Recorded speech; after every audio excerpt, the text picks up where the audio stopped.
Well, we are just a few days into the Trump administration. We're already seeing a lot of activity going on at the border, which is surprising because I thought all that was impossible, wasn't it? I mean, didn't we just go through a massive election cycle where we got told endlessly that in order to properly secure the southern border, what we needed to do was pass this bipartisan piece of border security legislation that was going to empower and equip the president with all of the things that he needed in order to properly stem the time of people coming over to the country illegally, as well as combat some of the other criminal activity that's been taking place at our southern border.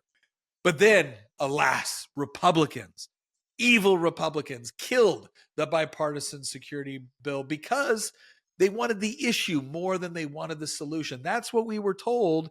And today we're going to analyze, was it true? I mean, let's face it, Republicans get things wrong all the time. I know. I'm an elected Republican and I see them get things wrong all the time. So anybody that tells you that one side's all right and one side's all wrong is clearly ill-informed about what actually goes on within the realm of politics. But on this particular issue, we have sufficient evidence to be able to look at the actions that took place, the various pieces of legislation that were proposed, and the actions that have been taking place over the last several days in order to ask a very, very important question. Was that bill actually needed? And if not, why did they say it was? All of that coming up on this episode of Making the Argument. I am your host, Nick Freitas. As you can see, I am still captured here in Richmond because we are in legislative session for the Virginia General Assembly. And that is why I'm not with my beautiful bride in the studio, Tina, Queen of the Bees. How are you doing, babe? I'm good. How are you doing? Well, I'm not with you, so I'm miserable. He's I'm miserable. miserable. That's right. Christian, Not getting his our cardio in.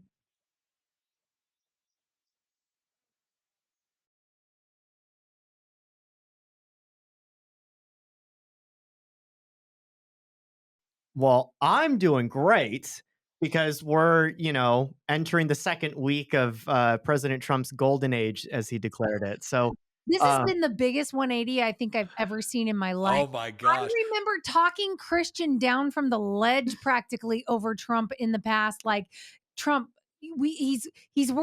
You just got to do it. And he's like, I can't do it. I can't vote for him.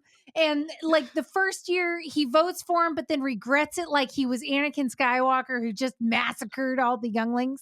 And then, and I then don't think Anakin regretted that. and then the second time, uh, he has the opportunity to vote for Trump. He just couldn't bring himself to do it and didn't vote for Trump.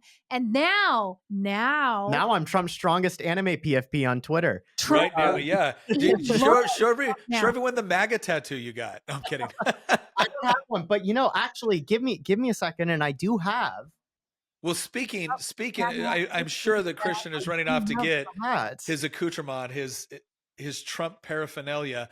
And speaking of classy, good-looking apparel, the sponsor of today's podcast is True Classic. And I can tell you right now, as I've told you several times before, I love True Classic, not just because it is super comfortable, but because they not only have great fitting t-shirts and athletic wear that I use all the time because I'm a t-shirt guy, but they also have the best button downs I have ever worn in my life. And in fact, right here, this is my favorite button down. In fact, I started to notice that almost every podcast I went on when I was on somebody else's podcast, and I wanted to look my best. I wanted something that was going to be very generous around the shoulders, chest, and arms, while perhaps hiding some of the other areas that I'm still working on. I went to my go-to True Classic button down that I am wearing right here. And as I've always said, ladies and gentlemen, if your wife likes it on you, she'll probably like to take it off you. And I can tell you right now from personal experience, that has been the case. That has been the case. If I don't embarrass Christian at least once when doing my True Classic ad, well then have I really done my job? You can go to trueclassic.com right now /Nick, trueclassic.com/Nick. Here's what I'm going to highly recommend you do, right? If you just want to dabble a little bit, go get one of their t-shirt packages and get one of the super comfortable button downs. They got a bunch of button down offers or button down options. Get a button down because I'm telling you, like the little stretchy kind of elastic ones, they feel good. And then get the t-shirts, or If you're someone that really likes to go to the gym a lot, maybe run a lot, whatnot, get some other athletic wear. All right, that's how you dip your toe in the True Classic pond, because I guarantee you'll be coming back for a deeper swim. TrueClassic.com/Nick. Go check it out. Again, it is great to have advertisers not only create a great product, but are willing to advertise on shows where we say the controversial things, especially Tina. Okay, so let's go ahead and dive into what we're going to be talking about today. So the whole question that we're trying to analyze here, right? And I want to be fair about this.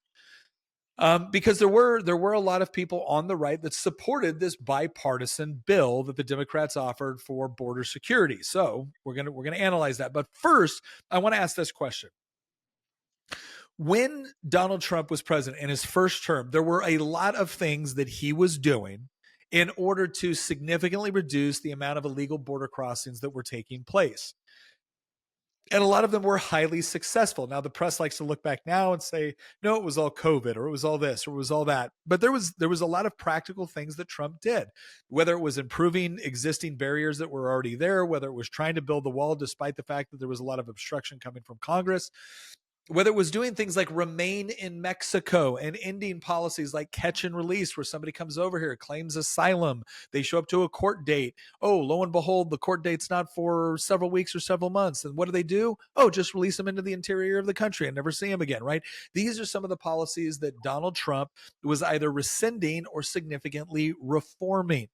And it was having a positive impact. The numbers are in. So, real simple question: without any legislative adjustments, what did Biden do when he came into office? Well, let's go ahead and look at our first article here. And which one do you have up, Christian? I have BBC. President Biden cancels funding for Trump border wall. So right up, this is February 11th, 2021. Right? So this is pretty quick. President Biden cancels funding for Trump border wall. Yeah. So we say right here off the bat, in a letter to Congress on Thursday, Mr. Biden wrote that the order was unwarranted and said that no further tax dollars will be spent on the wall. Again, he said it was unwarranted. You didn't need this. Mr. Trump declared a state of emergency over the southern border in 2019, which allowed him to bypass Congress and use military funds for its construction. When Mr. Trump left office, about $15 billion had been spent on the project. The announcement from President Biden is the latest in a series of executive orders that have rolled back key parts of the former president's agenda. So right off the bat, we see that this is not right-wing propaganda. This is not the right making things up, right? President Biden, almost immediately upon entering office, cancels funding for the border wall. Let's go on to this next article. And this is from VOA. Biden signs executive orders reversing Trump immigration policies. U.S. President Joe Biden signed executive orders Tuesday to start to dismantle former President Donald Trump's restrictive immigration policies, including an attempt to reunite families that have been separated at the U.S.-Mexican border. I'm not making new law. I'm eliminating bad policy, Biden said while signing the orders. In the first hours of his presidency 2 weeks ago, Biden acted to halt construction of Trump's $16 billion wall along the border and sent a far-reaching immigration bill to Congress, where lawmakers have long been stalemated between liberals looking to ease the path to U.S. citizenship and conservatives seeking to stem unauthorized immigration. Biden's immediate focus is on the 3,100-kilometer southern border with Mexico, while Trump tried to keep thousands of migrants from Mexico, Honduras, El Salvador, and Guatemala from entering the United States. So like right off the bat, we see that this wasn't isolated. It wasn't just about the wall, right? It was a number of things. And in fact, if we look at this next link from the Bipartisan Policy Center, we actually have a fairly good article. This was written in April 22nd of 2021. So again, this is very quickly after Biden takes office. And if you go down here, you hit the read more, you look, it says border and wall, Trump's legacy, Biden's actions. Migrant protection protocols, Trump's legacy, Biden's actions. So let's look at that one. The migrant protection protocols, also referred to the Remain in Mexico program, was established in December of 2018. While the MPP program was in effect, roughly 65,000 asylum seekers were sent back to Mexico to await U.S. immigration court hearings. Again, that's because most Americans don't understand that the policy before Trump was you come in, you just claim asylum. Doesn't matter that you could have a credible claim, you could have a not credible claim, and they just released you into the interior. He said, no, you can claim asylum, but then we're going to have you go back to Mexico and we're going to determine this, because most people were not seeking asylum from Mexico.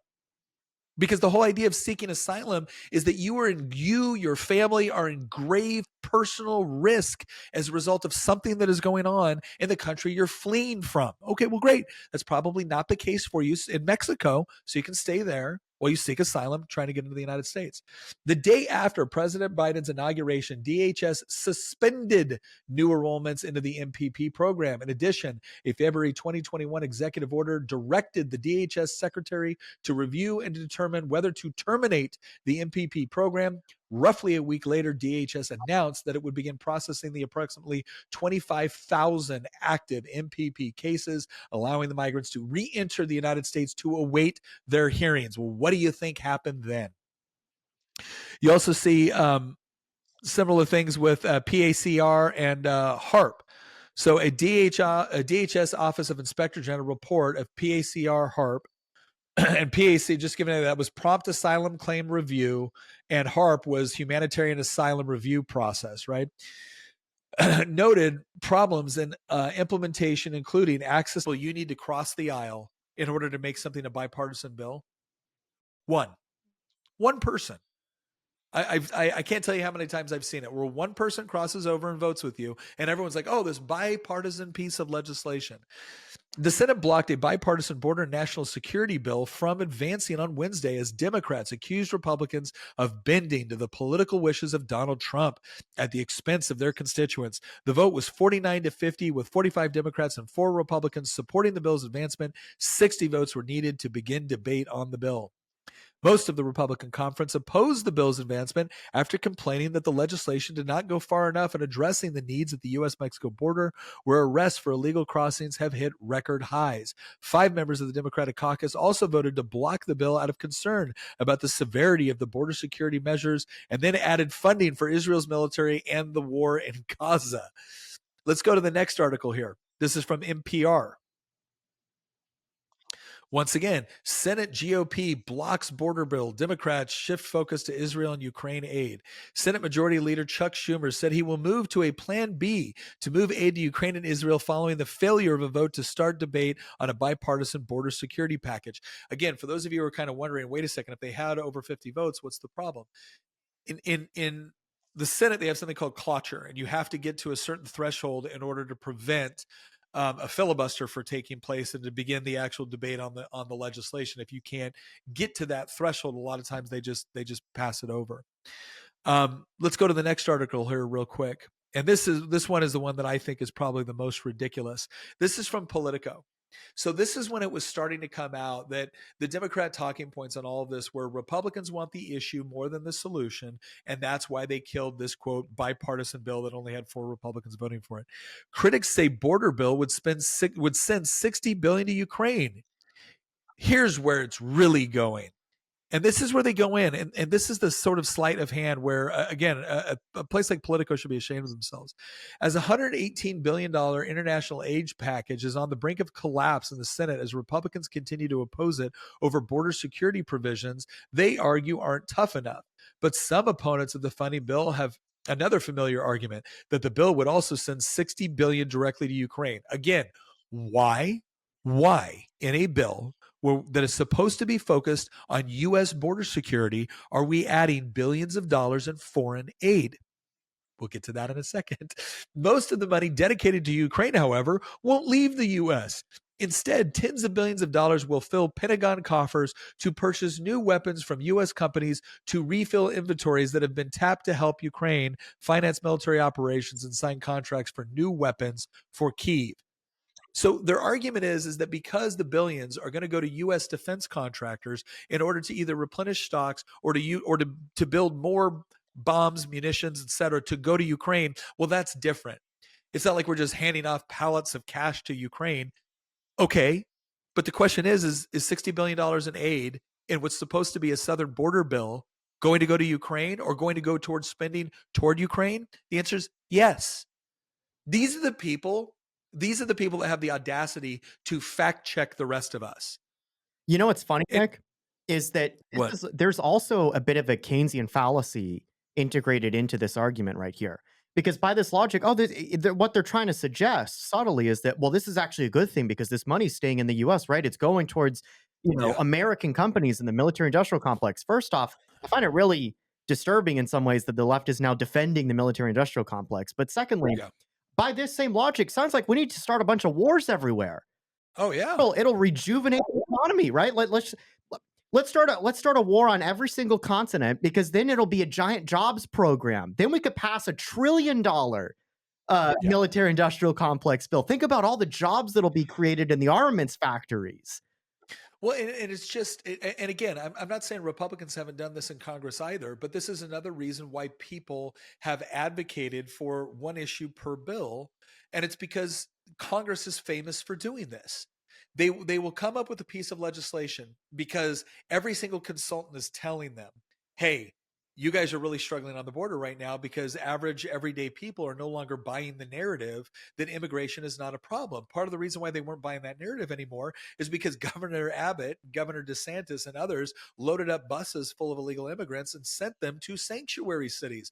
The sort of cities that are constantly bragging about how diversity is their strength. Well, they just shipped them a bunch of diversity. And rather than say, gosh, thank you for all the diversity, they said, wait a second, we can't sustain this. This is overwhelming our public services. To which people like Governor Abbott are like, oh, you mean like what's been happening in Texas for decades as you called us bigots when we begged for help? Oh, lo and behold, it's not so funny anymore when it's Chicago and DC and New York City and Martha's Vineyard.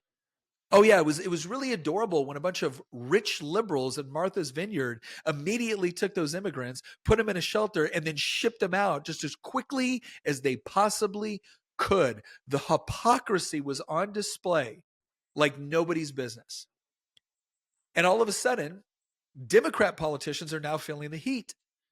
Democrat politicians are getting calls from angry parents going, why can't my kids go to school because their school is being used to house, or why can't I find a hotel room because all of a sudden the rooms are taken up by illegal immigrants? Why is it that I'm having a hard time pay for groceries, but you're giving thousands of dollars and debit cards and phones and everything else to people that are here illegally? All because you wanted to try to prove this point of, oh, no, look how hospitable we are. Well, people got real tired of politicians, Democrat politicians, being hospitable with their money, their public resources, their services. And the end result was Democrats realized they had a real problem on their hands. They had a real problem on their hands. And so all of a sudden, what's the solution? You come up with a border security bill, but you don't want a border security bill. You need it to die. So how do you make, if even your own voters are now coming to you and saying you've got to solve this problem? Their border czarina Kamala Harris, who's never been to the border, you got to solve this problem. Okay, great. We're going to offer a solution, not because we actually want it. And so we're going to load it full of poison pills. We know that foreign funding going overseas is a huge issue. And so we're going to put that in here. And then we're going to dare Republicans to vote against it because we know what? Well, that NPR and CNN and Politico and every other major legacy media outlet will go there and dutifully repeat every single Democrat talking point. Oh, look, we offered Republicans a $118 billion border security bill. And they didn't want it. They killed it. Why? Because Trump told them to. The difference is that nowadays we can actually figure this stuff out a whole lot easier than we could 10, 20, or 30 years ago. But that didn't stop legacy media from endlessly beating that drum. Now, here's the question I want to ask. Let's say maybe I'm being too harsh. Yes, as soon as Biden got into office, he rescinded most of Trump's immigration and border security measures. He rescinded them. Yes, we saw a rapid influx of immigrants flooding into the United States. Let's see if I can put this in the most generous argument I possibly can. Maybe what was going on was that COVID had ravaged a bunch of other countries. There was a temporary decline in people coming over as a result of the height of COVID, and now that it was increasing, or now that it was decreasing, people felt safer to travel again. And so what you had was pent up demand for illegal immigration. And so you had all these people coming to the United States at the same time that Joe Biden had reduced the Trump policies, which would have been more effective in keeping them in place or securing the border. And so now they need, maybe they're kind of like halfway admitting that, okay, yeah, there is something that we need to do. We admit that there's a problem now, and so we're going to offer this bill that we don't really want, but we want you to think that we want in order to address the problem. How would we test whether or not that bill was necessary? How would we test whether or not that bill was necessary in order to increase border security and prevent the number of crossings that are going over, especially the number of encounters? Because again, when we talk about the number of border encounters, those are the ones we know about, right? What would we do? Okay, well, let's take a look at what Donald Trump did the moment he got into office. So we're going to go to this Forbes article right here. And this Trump's deportation operations underway, hundreds of migrants arrested, White House. That's from, was that, did I pull up the wrong one? You said it was Forbes, right? Yeah, let me see if I can. Oh, no, that's RNZ. Okay, I got the RNZ one up right now. So let's go ahead and scroll down here a little bit. Hundreds of migrants in the United States were arrested and others flown out of the country on military aircraft as the White House said President Trump's promised deportation operation had started. The crackdown came as Trump prepared to head, prepared to head on Friday, local time, to California and North Carolina, where natural disasters have turned into political footballs. Again, they always say that. They're not political footballs. They're real problems because the Biden administration screwed them up. But right off the bat, we see military aircraft being used to repatriate people in the country illegally. Wait a second. Was there any bill necessary to do that? Was there any grand piece of legislation featuring $118 billion to include tens of billions of dollars in foreign aid? Was there any of that necessary in order to do that? No? Okay. Let's look at the next one. And I want to go to Trump sends troops to the border. Let's go to that link right there from the New York Post. Soldiers from the 101st Airborne Division, Screaming Eagles, deploy to border to support Trump's crackdown. Soldiers from the 101st Airborne, nicknamed the Screaming Eagles, deployed to the southern border on Saturday to support President Trump's crackdown on illegal immigration into the country. Trump, who declared a national emergency at the border after taking office on Monday, ordered the military to help secure the border. He is reportedly considering sending up to 10,000 troops to the border. Okay, so right off the bat, he started deporting people. He sent troops to the border immediately. Was any legislation needed? Was there any massive act by Congress which was required in order to authorize that? No? Okay. Let's go to the next one. Trump reinstitutes Remain in Mexico. We're going to go to the Homeland Security. This is from the Center Square. Homeland Security reinstates Remain in Mexico policy. After President Donald Trump issued several executive orders related to border security on his first day in office, the Department of Homeland Security began implementing them the same day. Trump was the first president in modern history to declare an invasion at a U.S. border. The Center Square reported his invasion proclamation suspends entry into the U.S. and directs several federal agencies to repeal the invasion.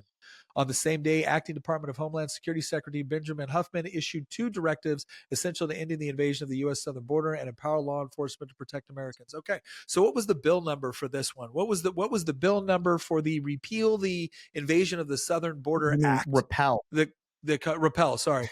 What was the act by Congress that was necessary? Where were the floor debates required by the House and the Senate in order to pass this? Where was the bill signing ceremony necessary in order to implement these procedures? Oh, what? They didn't exist? Okay, cool. Let's look at this next one right here. And this is the President Trump's America First priorities. President Trump will take bold action to secure our border and protect American countries. This includes ending Biden's catch and release policies, reinstating Remain in Mexico, building the wall, ending asylum for illegal border crossings, cracking down on criminal sanctuaries, and enhancing vetting and screening of aliens. And we've already seen federal law enforcement deployed across the country in a very, very visible way, finding illegal immigrants and processing them for deportation or repatriation to their home countries. The whole episode we did before on what happened with Colombia is another example of that.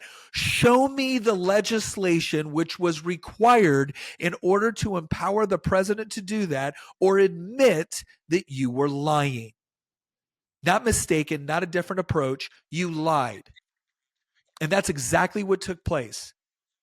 President Biden, Vice President Kamala Harris lied about the authorities, funding, and resources they said were necessary in order to carry out policies which would help stem the tide of people crossing the border illegally and assist with the deportation of people in the country illegally, especially those who do not only cross the border illegally, but then proceeded to commit a whole slew of additional crimes once they got here. Where was the bill necessary in order to enact all of this? How is Trump doing this? Is he just blatantly violating the constitutional powers afforded to him as the chief executive? No, he isn't. It's not You lied. bills. It's not just bills, and it's not just the laws. There are a lot of strange things surrounding this. For instance, the fact that they seem to know exactly where all of these people are and where to scoop them up. These are targeted deportations. So they're trying to basically get rid of the violent criminals first. And so they're able to go in, scoop them right up, and send them away. So Yeah. our government had access to all of this information, and everybody's noticing. There was a tweet that I noticed the other day, and it says the wildest part about deportation, the deportation is apparently we just had lists of names and addresses of violent criminals, like, oh yeah, Pedro the he's in the apartment down on South Main. Loves to rape. Good tenant though. It's like, Yeah. where are they getting the information for all of these people? They're able to just go right to them and scoop them up. I saw Dr. Phil and Tom Homan together doing an ICE raid on a guy that raped children. And I mean, you should have seen the defiance on this guy. He's never been deported before. He's been in the country for like over a decade, never been deported. Um, and he's just like, yeah, no, I don't have to talk to you, you know. But they have the information. They know what he's done, and they're arresting him, and he's kind of looking at them like, we'll see if this sticks. Because there has been no justice when it comes to these things. In fact, cities, one of the things also that people are noticing is a lot of these raids are happening in deep blue cities. In fact, they're in sanctuary cities. And the reason why is because sanctuary cities basically attract the worst of the worst. And that's where they go to reside because they know that they'll be able to basically hide under the surface there. Because nobody wants to look like a racist and deport, this Well, pedophile. let's And no, so no. So all those are great points, and I want to talk. I want to talk more about sanctuary cities, and one of the ways that I think Trump is actually going to address that, and that may be an area where some legislation is required, but I think there's also room for executive orders. But here's another thing I just want to point out is that okay? Well, maybe Nick, maybe I'm being unfair, and really what this is just it's that both sides acknowledge that there's a problem. They just have different ways about going about it. They just have different solutions that they want to offer in order to fix the problem. Christian, can you go down to the two links there? One is the Human Rights Watch and the other is CNN. Bring up the Human Rights Watch first. And this was something that was written. This was in January 5th of 2023. So now we're in the heat. We're in the heat of presidential politics and everything else, right? Biden expands Trump-era border restrictions once again. New policy will further limit access to life-saving asylum. That comes from Human Rights Watch, right? They were furious with Joe Biden for doing this. What about CNN? Let's see what CNN had to say. Biden pulls from Trump's immigration playbook in election year twist. Wow, that was in June of 2024. President Joe Biden is pulling from former President Donald Trump's immigration playbook as he tries to stop a flow of asylum seekers from around the world who are crossing into the U.S. at the border with Mexico. Unveiled at the White House on Tuesday, Biden's new plan to all but shut down the U.S. border to asylum seekers who come across the border illegally uses executive authority Trump was used to bar people from mostly Muslim countries from entering the U.S. in 2017, and also to bar most asylum seekers in 2018, days after Republicans suffered huge setbacks in midterm elections that year. So let me ask you something. If what Trump was doing didn't work, and what was necessary was more funding, more resources, more authorities, why in an election year did Joe Biden start to implement the very policies Donald Trump had implemented and that Biden had said were horrible and xenophobic and racist and evil and mean? Why did he try to do it? Because he knew they worked. It's very He knew they worked. it's very simple. They looked at the polling and they saw that immigration had tied with inflation as the number one issue for Yep. voters. And so they wanted to benefit on both ends. Let's just be completely honest here. They wanted to benefit on both ends. Democrats do this all the time. They are arsonists masquerading as the fire brigade. They set fire to the building, and then they come in and then they pretend to put out the flames and take credit for for putting out the very disaster that they helped orchestrate in the first place. Why? Because they benefit politically from the disaster. Elon Musk was absolutely right when he went on Joe Rogan and he said, if Democrats win this election, he's talking about 2020. Democrats win this election, they will turn the United States into California because they cynically have concluded, probably rightfully so, that if you have open borders, amnesty, and a pathway to citizenship, you can transform the United States as a whole into an electorate that resembles California. And California is a one-party state where Democrats run everything. And so the entire goal is to open the floodgates, import as many people as you possibly can, turn it into a political weapon, fight for amnesty, fight for pathway to citizenship, just like they did in the 1980s, legalize them, get them all registered to vote, and then have them vote Democrats.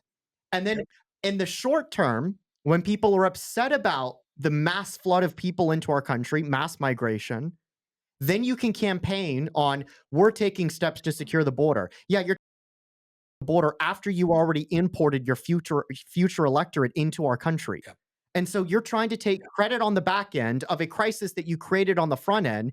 And the whole reason you created the crisis on the front end is because you cynically believe that this is a mechanism for you to obtain political power. I have to say this.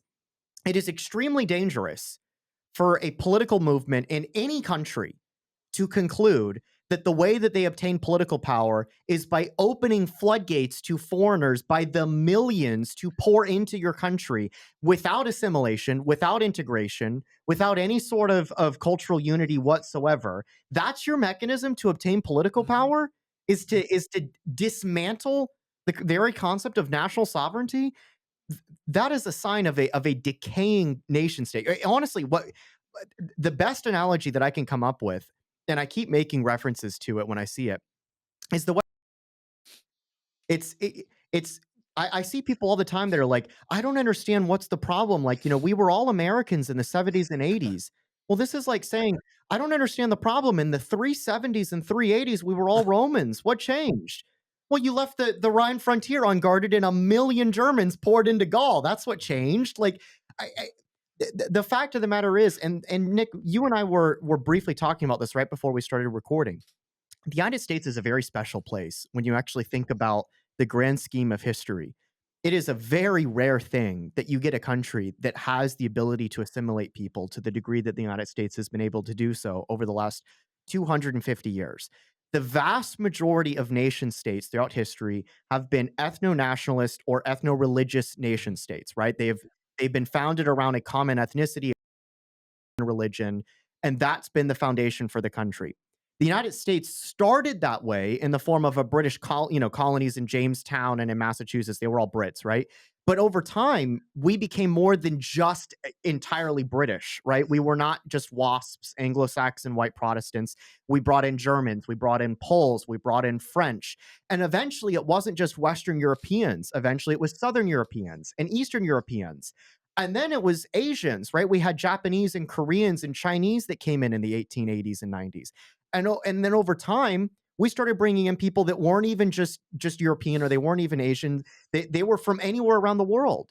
We started off as a colony of British settlers, basically, and we turned into a melting pot of the rest of the world, but we did that gradually, and we did something that no other country, with the exception of arguably the Romans, have ever been able to achieve, which is a vast array of different ethnic groups without succumbing to balkanization. Look at what happened to Yugoslavia. We didn't experience Mhm. that. And the reason for it is because the United States has always, through all of that, had a shared cultural foundation that was the basis for an American identity. We weren't we we didn't remain just a British colony forever. We had an American identity that people could be grafted into, even if they were Italian or Russian or German or Korean. Can I mention something that kind of plays into this as well? I feel like Nick, you had mentioned a while back, you know, when we catch the left doing something, they'll always say they're not doing it, and then when in it, then they're like, okay, we're doing it, but it's a good thing. You know, there's like this whole cycle, and then here's why it's a good thing, and then you're not very far at that point from we're doing this, you should like it, and if you don't, you're a bigot. And I feel like the left raced through all of these steps during the campaign. They did this, you know, first they denied that it was happening. They denied that it was a problem. Well, then they realized that wasn't working. And so then they're like, well, we are doing something about it, but it's their fault. They won't let it happen. And then when that doesn't work, then you get all these leftist talking heads. And here, this is like such an interesting thing to me. Um, you get all these talking heads, Obama and Clinton, going and stumping on the campaign Harris, saying, well, we actually need these people. First, they say we need these people to pick our crops and to be cheap labor for us. Where have we heard that before? And then the second thing is we need these people because our fertility rates are too low. Our fertility rates are too low. We need these immigrants. And I heard them all saying it. And somebody else came in and I saw this tweet and it just really set me off. And they said, the birth rate is unfixable. Your options are to live in a country with declining standards of living where 50% of the population is elderly, like Germany or Italy, or have immigration. There are only two choices.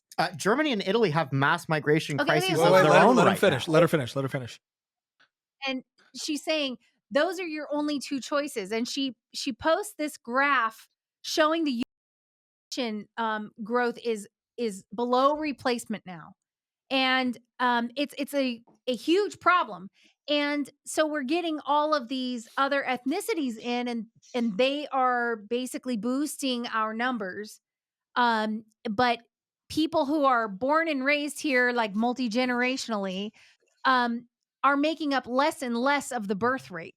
And what kills me is the left for the longest time. I remember them harping on the fact that we're going to be overpopulated, and that, you know, global warming and all of this and overpopulation, this is a big problem, people need to stop breeding, basically.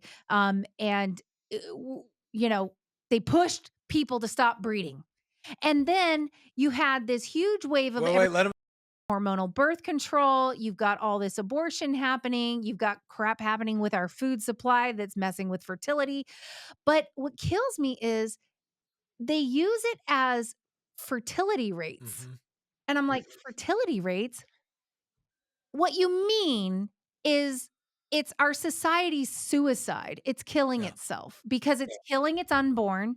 It's on hormonal birth control and people are choosing not to have children. So they are choosing to let themselves go extinct. And the left's answer to that is not to promote the family. It's not to promote children and to actually welcome children into families anymore. It's instead to welcome criminals from other countries to come and populate our country for us. It's and everybody that's got like this conspiracy theory of replacement theory, Yeah, no, like they're it's trying to replace us. correct. I'm like, that's not a conspiracy theory if it's true. It's just a Well, conspiracy. here's Well, it's not a conspiracy theory. Democrats yeah. celebrate it and advocate for, like, you know, Vivek of all people, Vivek actually brought this up on the campaign trail when he was running for president, where he said that like the Great Replacement is not a conspiracy theory; it's literally a platform of the Democratic Party. You can't say that it's not. No, I mean, there's elements of it that are still ridiculous, in the sense that like this isn't a. It's not a conspiracy theory in the sense that you have a shadowy cabal that's pushing for it. What it is it's the inevitable. It's the inevitable result of globalization applied through a liberal Yes. lens. And Yeah. so it's decentralized in that sense. It's part of the woke mind virus. But there they were highlighting that immigrant. So they went from it's not happening, it's happening, and we're going to try to stop it. And then it's okay, it's happening, we can't stop it, and it's actually a good thing, and you should like it. Oh yeah, it completes the And cycle. it's like, but they were the cause of the thing they're pointing to say we're solving this by this. They were the cause of the problem they're solving. And not only that, but at the same time, they're also trying to say it's also a good thing because we need the cheap labor. We need to be able to pay people, low super low wages. It's just it's insane to me because, they got mad at us when we took away their slaves too. They wanted to keep the cheap labor Well, then what's too. amazing is that the same people that are saying this, so the same people that created an environment where they told they told domestic, they told Americans, and they told especially women in America that abortion was empowerment, that working outside of the house was empowerment, that staying home and raising a family was in many cases they looked down on it, and they like to claim that they didn't, but I can go look at the quotes from Simone de Beauvoir and others within the feminist movement where they openly advocated for it. And so, no, you don't get to tell me now after the fact that you didn't encourage these things. Now, listen, I'm fine with women wanting to work outside the home. I'm fine with a woman wanting to choose to have a career or whatever else it might be. But you can praise that without denigrating the other stuff. You could. They just chose not to. And from the cultural standpoint, where all of a sudden it was this idea that when a woman is a wife and a mother as her primary occupation, she gets treated like she's just a wife and a mother. And then you add on top of that the same sort of like drumbeat narrative coming from where? The left, that humans are killing the planet. That humans are essentially a parasite, a virus on the planet. And that's why you should stop having kids. Like you see the people sending out there with signs talking about it. You see people like Paul Ehrlich talking about the population bomb and how we're going to run out of resources by the 1980s.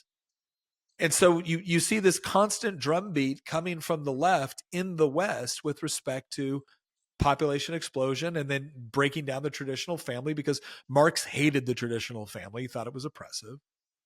And then you end up with declining population. And to Tina's point, the same people that were warning us all about population explosions 30 years ago are now saying, well, you have to have immigration. Otherwise, you're going to live in an environment where you don't have enough people to pay into the government programs to provide your Social Security. You don't have enough people that are willing to pick the crops. You don't have enough people that are willing. You don't have enough young people because you're not having kids quick enough. Well, gosh, I wonder if part of the reason why is it fertility rates are part of it, but the other part of it that we're not really talking about is it's live births. People are getting pregnant in the United States. They're just choosing to abort the children. And they're doing so with the approval and praise of the left, who then come in and say, we don't want you to reproduce. We just want to immigrate people in who apparently are reproducing at higher numbers. And look, here's the part where I go back to this every single time, and I will say this till I'm blue in the face. Again, the beautiful thing about the United States is that we were never set up to be an ethnocentric country. When Margaret Thatcher talks about how Europe was created by history, America was created by philosophy, it's rooted in the idea that there were certain principles that we just kind of enshrined. And the idea is that if you wanted to be a part of that, you could be here. But the whole idea is that you were going to be a part of something, and that was America. But the left doesn't really like America. That's why the left gets out there, and it's not just people screaming in their mom's basements. It was people like Governor Cuomo of New York saying America's never been great. They genuinely don't like U.S. history. They're genuinely not impressed with the American founding. They genuinely believe that at best we're bullies and at worst we're genocidal colonizers. And so why should we be surprised that they don't want America on the ascendancy? Why should we be surprised that they believe that the only way America can atone for the great sin of being powerful and wealthy is to essentially give it away to others who they have categorized as the oppressed? Because after all, we're the oppressors, right? We should be required to do this, and we should be happy about it. But here's the deal. We also know that the left will say one thing one moment and then another thing the next, because the issue is never the issue. The issue is the revolution. It's fascinating to me how I watch as a Democrat colleague, essentially told another member, a black female colleague told a black male member that he was skin folk, not kin folk. Why? Because he wasn't going along with the leftist narrative on a particular policy position. Because as Christian pointed out earlier, what the left is interested in is loyalty toward a particular ideology. And all of this stuff about race or sex or identity or LGBTQ plus or whatever else, yes, if you subscribe to the left-wing ideology. But the reason why this anti-American sentiment is so prominent on the left is not difficult to figure out when you realize that fundamental American principles, even though we haven't always lived up to them, are rooted in individual liberty, personal responsibility, generally a belief in God and the idea of objective truth and morality, free market economics, property rights, self-determination, all of these things. And again, not claiming we've always lived up to them, but if you look through the course of human history, we've certainly done a better job than anyone else. And if you look at what the sort of world the left imagines, if you look at the way that they explain hardships and problems within the world and disparities and the way that they want to solve them, you come to the conclusion very quickly that there is nothing about America on a fundamental level that they're allowed to like or love or want to protect or preserve. And it manifests itself not just in their political philosophy or not just in the legislation they carry, it manifests itself with respect to immigration policy. They don't want people to come here for the purpose of becoming Americans. They want people to come here so they can essentially fundamentally change America. We're the bad guys in this story for them. And it's about time we wake up to it. And I'm not saying that to be hyperbolic, but I have to sit about 6 blocks from here. I sit in a building and I listen to people essentially talk about how bad we are. We had this whole argument on the floor of the House of Delegates today about the fact that, oh, look at Trump. Trump is getting rid of DEI. And what did it result in? It resulted in the Air Force removing instruction on the Tuskegee Airmen. How could they want to do this? I'll tell you exactly what happened with that. You had a mid-level bureaucrat that wanted to inflict as much pain as possible and give the Democrats a talking point, so they got rid of it. Now, as soon as Pete Hegseth found out about it, he immediately reinstituted it. But I think it's important to understand that what we're dealing here in this, again, immigration policy is a symptom of a much larger worldview that is at work here. And if you honestly believe that America is fundamentally flawed, fundamentally bad, if you believe that the underlying concepts that I've articulated, individual liberty, personal responsibility, free markets, property rights, if you think these things need to be replaced with the elevation of the collective, with the elevation of the oppressed at the expense of the people that oppressed them, which is us horrible capitalists, well, then of course you want to fundamentally change the United States. And if you can't do it quick enough within your educational institutions or within your cultural shaping institutions like Hollywood or the media, then immigrating a huge population that you can immediately become dependent upon you, the state, well, then you have a very loyal voting bloc. You have a very loyal, bloc of people just in general that are willing to assist in what you're trying to achieve. And what you're trying to achieve through immigration is not assimilation. It is replacement. And they hear that and they think, oh, you think replacing white with brown. No, that's not it at all. That is not it at all. It's not about replacing white with brown or white with black or white with anything else. That's not it, because once again, we're not an ethnocentric country at the end of the day. It's about replacing a general appreciation for the fundamental principles which made America possible with either an ideology which is diametrically opposed to it, or people that are so unfamiliar with those basic principles that they're willing to be led in a different direction that makes them diametrically opposed to those fundamental principles.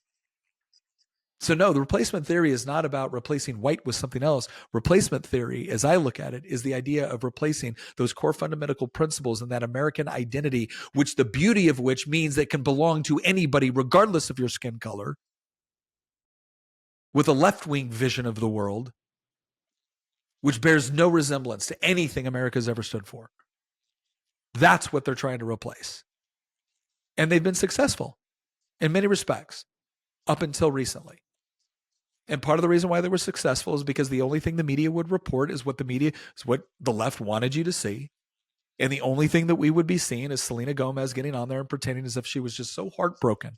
Oh my gosh, how could they do this to people that are in the country illegally? I don't know. How could the people that were in the country illegally do what they did to Laken Riley, Selena? And where were you when that was going on? You didn't care. You didn't care. Because one of these things served an ideological purpose and one of them does not. And that's the real test.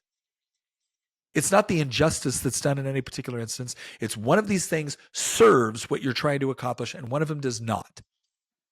And that's how you tell the difference.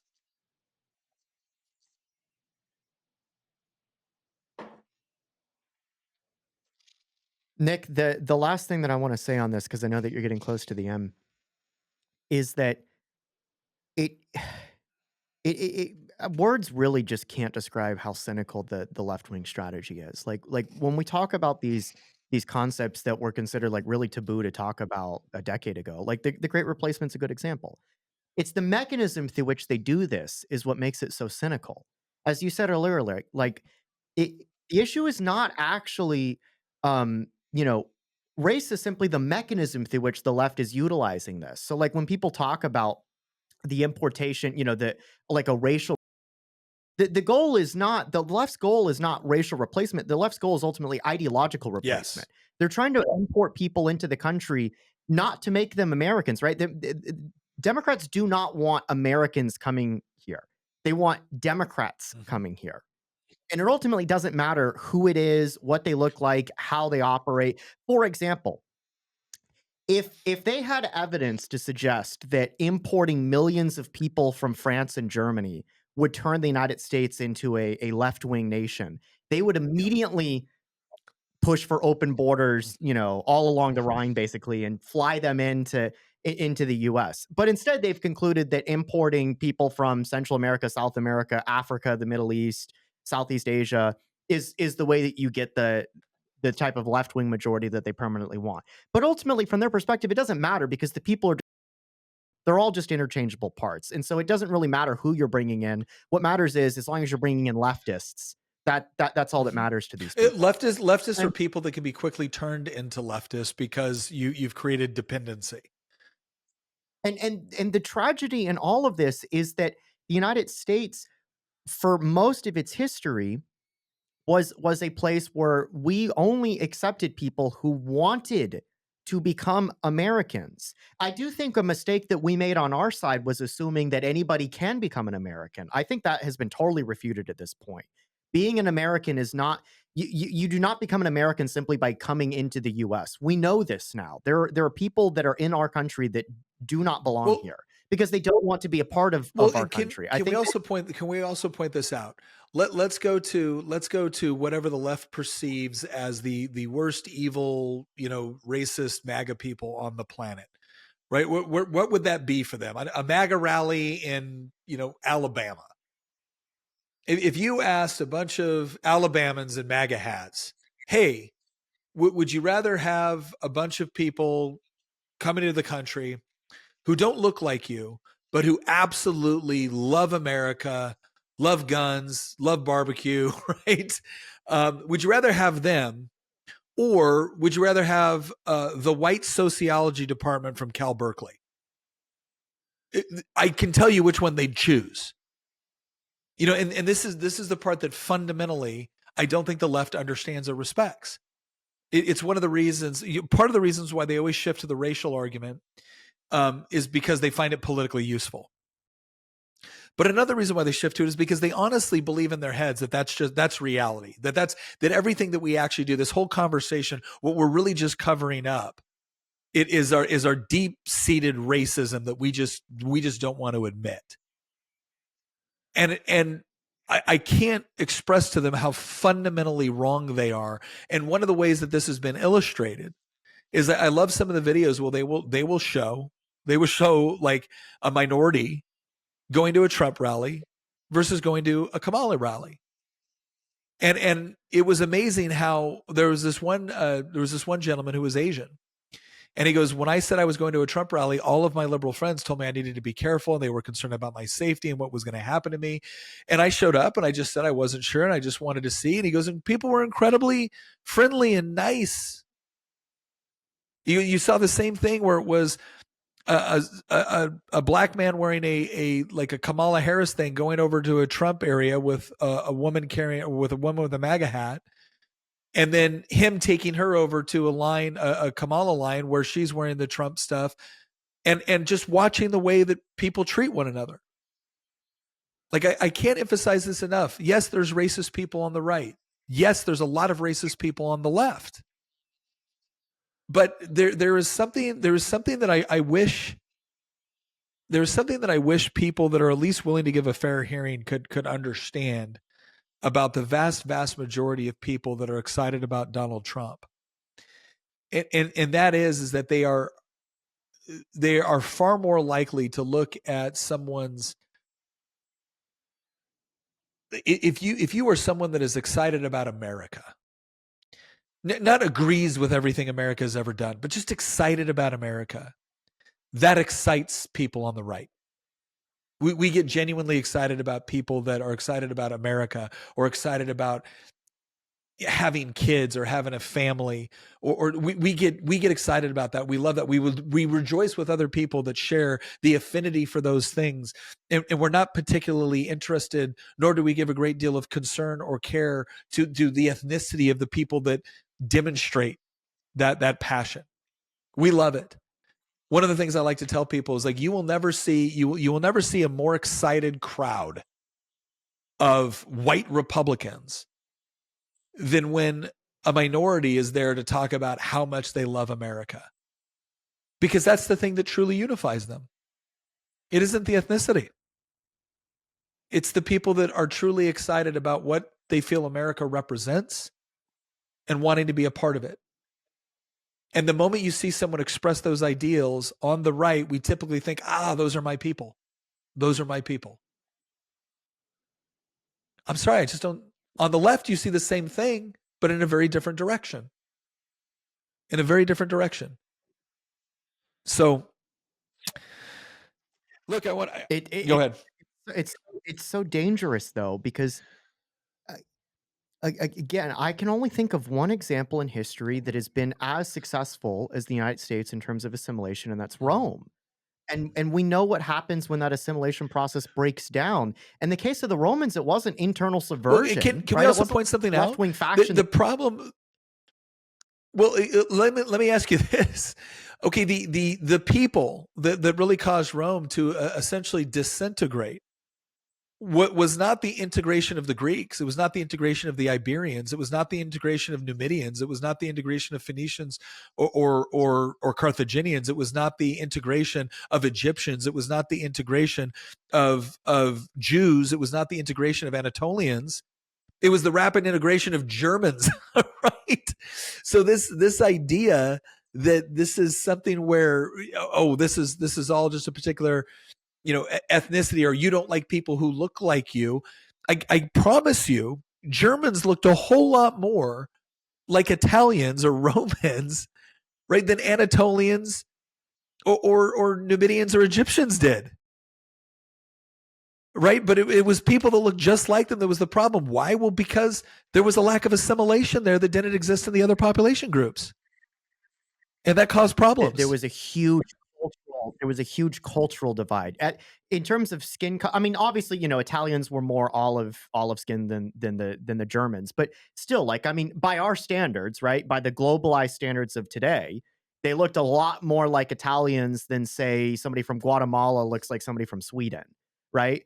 But the reason that it collapsed so rapidly, it goes back to what we were saying. It's the cultural values, and people leave this out because the debate is always between ethno-nationalism and civic nationalism, and that's always leaving out this middle ground that actually draws the best from both, which is cultural nationalism. The United States is has a cultural nationalist tradition, yes, that comes from an Anglo tradition. We have to recognize that our liberal values, the Enlightenment values, come from Anglo tradition that goes all the way back to Jamestown.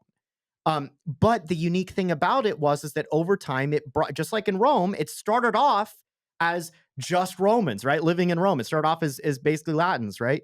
But over time, Rome, the identity of being Roman was more than just an ethnocentric association, because Roman meant being Greek as well, and they were not the same ethnicity. Roman meant being Egyptian and Phoenician and Numidian, and because over time it became a cultural identity. But what's fragile about that is when you knock out the foundation of that culture, the whole thing blows up, because then you don't have any sort of grounding, anything to draw upon. So, but even look at this for a second. When we think about American culture starting off at Jamestown or Plymouth, there was four cities that had been hugely influential in what land on the settlers that landed in Plymouth and Jamestown: London, Rome, Athens, and Jerusalem. That's pretty amazing when you think about it. That's pretty amazing. Jerusalem because of Christianity. Athens because of philosophy. Rome in many respects because of law and legal systems and systems of political systems, civic systems. And London is in many cases the modern manifestation at that time of those things kind of coalescing. And so it's fascinating even in that respect. And that's the part where I think it's really important to understand that the American tradition is rooted in certain traditions that come forth from those four areas. And to your point, the idea that we can ignore that or we can just replace that with something else and expect similar results is absurd. Absolutely fundamentally absurd. It's never happened. Why would we expect it to happen this time? But again, I think that comes from the fact that in many cases, when you look at the left's overall objectives, the modern left, right? Not Democrats throughout all ages, but the modern left, especially the one that has now been almost completely consumed with concepts of critical theory, right? They have to reject that. Marx rejected those things. Herbert Marcuse rejected those things. Foucault, Jean-Paul Sartre, they rejected many of those aspects in a way that just makes them fundamentally different. And guess what? Everyone I just mentioned was a European. So again, this is not a case. I cannot stress this enough. This is not a case of being an ethnocentric battle. It is an ideological battle and a cultural battle between, again, the people that believe in those core fundamental principles which informed America's founding and which we've tried to build upon and improve over time in order to create a more perfect union, and those people that simply want to replace it with something else. And they may fully believe that what they're trying to replace them with is great, but clearly they've seen immigration as one of the ways that they can potentially do that. And it's not because everyone that they're bringing over is a dedicated Marxist. It's because they're bringing over people that they feel are vulnerable to their messaging. And that's what it comes down to. Because if you're coming over here and you don't speak the language and you're not rooted within the various fundamental principles and foundational elements, and you're scared and you feel isolated, and now all of a sudden there's a political ideology that's giving you stuff and telling you you're welcome and telling you don't need to assimilate and telling you need to keep every aspect of your culture and there's no need to adopt any of the cultural norms of the country you're essentially adopting. Well, then, yeah, you're probably going to. And if you can't convince the immigrant to do it, because this has been one of the biggest problems for the left when it comes to immigrant populations, is a lot of times the first generation that comes over And sometimes the second generation, they understand. They know what they were leaving. They know why they were coming to America. They're actually grateful for the opportunities they experience here. But they get enough of your kids in the school system, inundated with Hollywood and the higher ed, and they'll take the third generation. They'll take the third generation. Listen, I need to let everybody know that Tina and I did a reel a while back, a little YouTube short a while back, talking about the new mugs that we have coming out for Valentine's Day. Again, Tina and I had we had our typical New Year resolution. We're trying to, once again, get into better shape because you're coming after the holidays. Everyone's eating a little bit too much, probably indulged a little bit too much of the goodies, and you're trying to get that off. And how do you keep up with the cardio? Because I hate cardio. Well, the way I keep up with it is my wife is my cardio mug, which is both great for coffee and a way to remind Tina that if you want me to stick to the cardio, well, you've got to do your part. You got to help hold me accountable. So if you want to order my wife or my husband as my cardio mugs, or if you'd like to order my wife is hotter than my coffee, my husband is hotter than my coffee mugs, you can go to our show or you can go to the link in the description. But if you want them there by Valentine's Day, you got to order by February 5th. So we want to make sure that we get those to you in time. If you want a funny mug that's going to help you embarrass your kids, this is it. I know when we pulled these out of the packages and our kids looked at us and gave us that kind of like rolling eyes, knowing glance, like, oh my gosh, you guys are so embarrassing. And like, we are embarrassing, but it's a good thing we like each other, else you wouldn't be here. So shut up and go clean your room. Anyways, go ahead and check out the link in the description. Check those out. February 5th if you want to buy Valentine's Day. Okay, I'm going to go ahead and finish this up. I think we've kind of expressed everything that we really wanted to here, but to bring it all to tie a bow on this, the thing that made me want to do this episode and made me want to lay out all of the different graphs and the reports and kind of the timeline was because I remember when this legislation first started to go out and I hadn't read it very thoroughly yet. And I remember thinking, gosh, because I've seen this before. I've seen conservatives, I've seen Republicans reject a bill because they did want the political narrative. And I was like, my gosh, is this happening again? Like, are we about to engage in what we accuse the other side of engaging in? Because I've seen us do it. And the more I started to look into it, the more I realized just how deceitful all of this was. Right? Let's do the timeline. Trump institutes certain policies in order to reduce the number of people that are crossing over the border illegally, and it works. And it makes sense to the vast majority of Americans that are thinking about this. Yes, if you're seeking asylum, then we should be able to know that you're legitimately seeking asylum. And we shouldn't just let you into the interior of our country, because now we're creating this perverse incentive for everyone to claim that they're seeking asylum when in reality, they just want to immigrate. Because if you're taking up the asylum seeker slots, because let's face it, we can't just incorporate everybody that wants to come to the United States. And so if you're being dishonest about seeking asylum, that may be good for you, but it's probably bad for the other person that genuinely needs it. So what does he do? He leaves them remain in Mexico. Makes sense. Right? He adds additional security. He adds additional resources that make it easy for the limited security that we have on the border to be able to more effectively manage it. Right? He does these things, and it works. And then Biden comes in and almost immediately wipes out the vast majority of it. And guess what? You have a massive influx of people coming into the country. And that's not just people seeking a better life. Those are people that are engaging in criminal activities. Those are people that are using kids to smuggle drugs. These are kids there's a reason why we're seeing a massive increase in human trafficking for a variety of things, and a lot of it directed at children. This is a direct result of a policy that was implemented. It's not by accident. It didn't just happen. The Biden administration created a perverse incentive and people responded with perverse results. And so what do they do? What do they do the moment the sanctuary cities and their voters start to get upset about it? Well, they don't want to actually solve the problem because they're actually kind of dependent upon it. They would look like hypocrites. They would look like they had been lying. So what do? Well, they offer a border bill with a bunch of poison pills in it, knowing that it'll go down in flames, setting it up to fail. And then when it does, what do they claim? You don't really want to solve the problem. If you really wanted to solve the problem, you would have granted us the additional funding, support, authorities, and resources that we needed to actually fix the border, but you didn't.